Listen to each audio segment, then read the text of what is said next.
Bob Seeley. Thank you very much. And I just want to develop some of Tom's points, if you don't mind. I mean, look, the general point here is that freedom of speech is incredibly important. It's arguably, now that we've got the rise of authoritarian states in Russia and China and a splintering, as we say, of the internet, it's actually more important than ever that we stick to our freedom of speech values and freedom of debate. And there is a sort of growing sense that the big media giants and social media giants, like the firms that you represent, are becoming part of the problem, not part of the solution.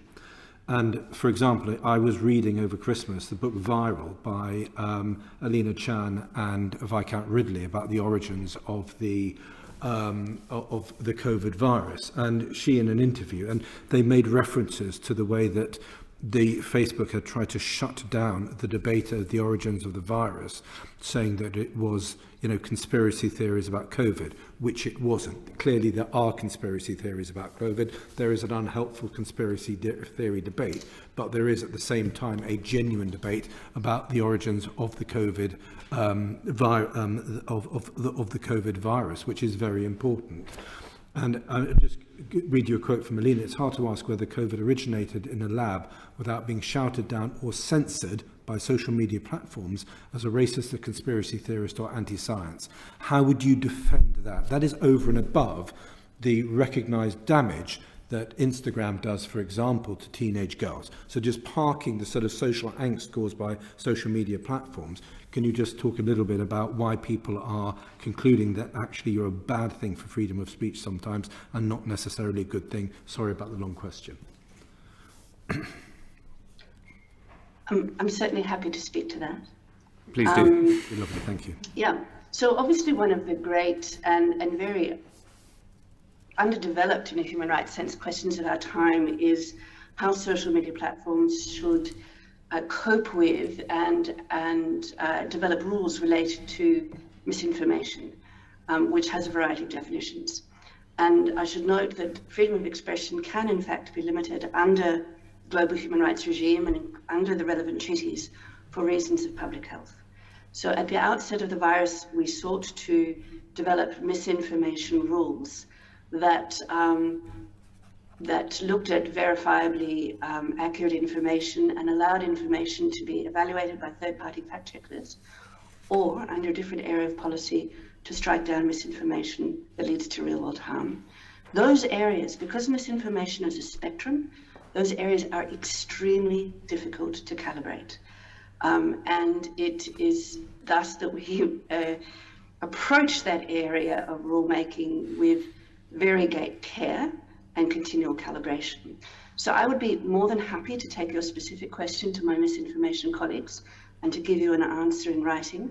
But the answer will be that this will have fallen under part of the rule set that we early on developed and have since iterated and developed to combat virus-related misinformation and vaccine and health misinformation. I get what you're trying to say, that this is on a spectrum of nuttiness from intelligent debate to sort of full-on sort of, crazy conspiracy theory. But, I mean, it's quite chilling what you say, because effectively you're saying algorithms control freedom of speech, which is quite worrying because, I mean, do you accept that Facebook censored the Meta, censored the lab leak theory, certainly at first. And Meta, Facebook, was part of the problem of limiting debate about something which actually may well turn out now to be true. And because you held back that debate and you censored it, this is an incredibly serious charge that people can make against your company, and shows that the damage of freedom by algorithms can do to human beings, considering that many millions of people had COVID and were dying of COVID at the time. So I think, first of all, it's important to understand that this is not censorship by algorithm, but rather a very detailed and constantly evolving rule set developed by our content policy and other experts, with strong consultation from human rights experts, from public health experts, and organizations and public health organizations worldwide.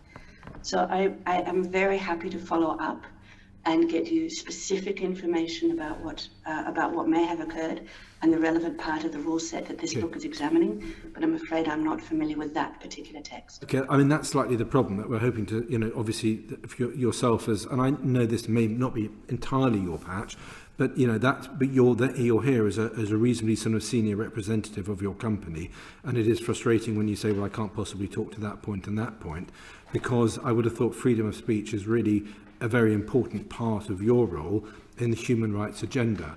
And when you put warnings on 50 million pieces of content relating to COVID, and those warnings were very successful in discouraging people to go further and explore that information, when that information was actually part of an intelligent debate, very often by scientists and scientific students and researchers, about the cause and origin of COVID, which is one of probably the single most important debate that was going on in the public domain in the past 24 months. I mean, we haven't even had an apology from your company that shutting down that debate may have been actually a very damaging thing for human freedom and for freedom of speech globally.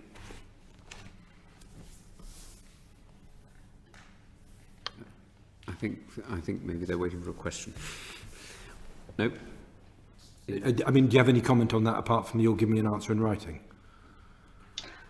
Well, I think what I've reiterated is that it is important to realise that freedom of expression under international law and human rights treaties can be limited very carefully for reasons of public health, and that there has been a great deal, I think, of public commentary and voices, health authorities and others, talking about, first of all,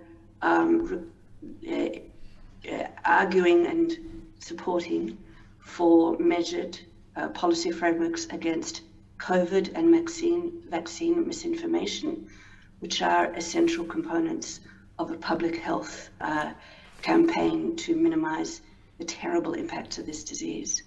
But on this specific question of a specific policy area that may have originally limited people's ability to discuss this specific theory of the vaccine viral development in the RAB, I will be happy to get back to you with the most up-to-date and correct information that I can. That would be nice. It'd be nice if actually one of your representatives would like to talk to us about it, because it's a pretty serious issue and goes to the heart of what human freedom and freedom of speech means in practice. Can I ask Mr. Hughes to see if he has anything to say on this issue?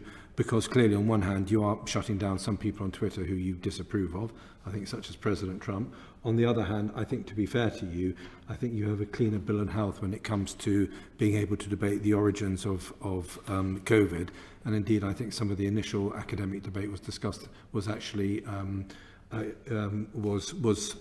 used your platform to have international discussion about the origins of it. So, do you have anything that you'd like to say here, Mr. Hughes?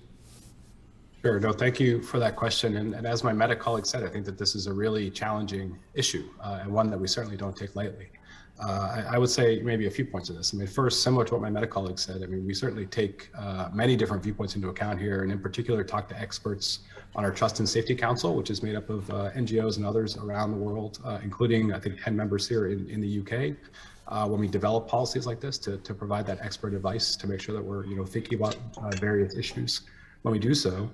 But we also think that, beyond that really this takes innovative solutions, just given the broad challenge of misinformation. And that's why we've been experimenting with a number of different things on our platform that would either, potentially put labels, as you said, on certain information to provide people some additional context, or to direct them towards potentially an authoritative government source to provide that additional nuance that they're able to sort of take everything into account.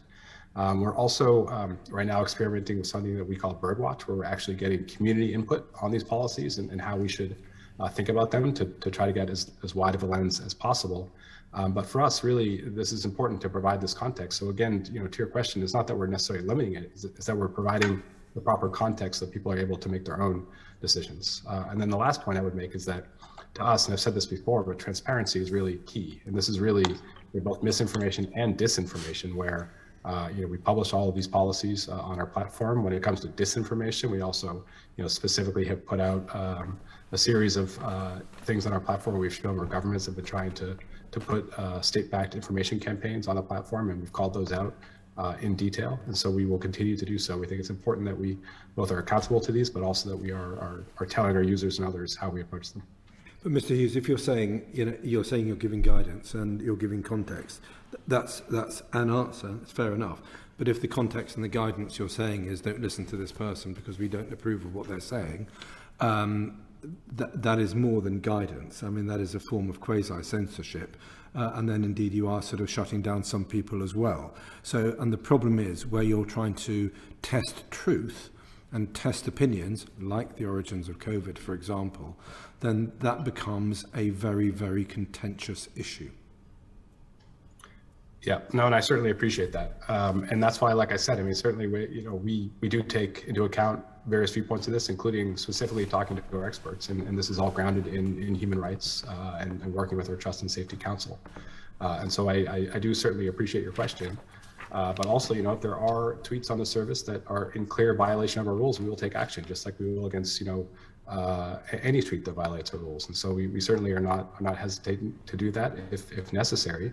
But when it comes to misinformation specifically, we do acknowledge that it is challenging and that there can be varying viewpoints. And that's why we're trying to provide sort of a range of different ways that people can interact with the platform, thinking about how we can limit the spread of abuse or harms, but also making sure that we're not unnecessarily stifling free speech. Just one more general point for you both. And clearly there's risks involved in this, but isn't the best way to arrive at a better public debate to have a sort of full freedom on your sites? So if people want to be, the best way to defeat an idea is to air it in the public domain. And when people see how truly stupid an idea is, because it's racially cretinous, because it's sort of, hate-based, rather than you making judgments on ideas, isn't it best to isn't freedom of speech the best defense against good debate? Because freedom of speech weeds out, bad arguments, unethical arguments, sort of evil arguments, because human beings are fundamentally good, and they have the ability to make judgments themselves without having judgments made for them. What's your argument? I mean, I'm almost sort of saying, do you buy that? Is that still credible in this day and age? So I'm almost just sort of testing your reaction with that, Mr. Hughes. Yeah, sure. I'm happy to start with that. And, I would just say, I mean, you're hitting on a really important point. And as I said at the beginning of this session, free speech is fundamental to our platform, and it is what everything is built upon. That said, free speech does not mean unlimited speech. And I think that we recognize, just as I'm sure our medic colleagues do as well, and others around the world, that there's a limit. So, for example, if somebody is trying to use hate speech or online abuse that can lead to offline harm, these are things that we take quite seriously. This is why we have our terms of service, and why if there are tweets that violate those rules, that we will take action. Okay, thank you.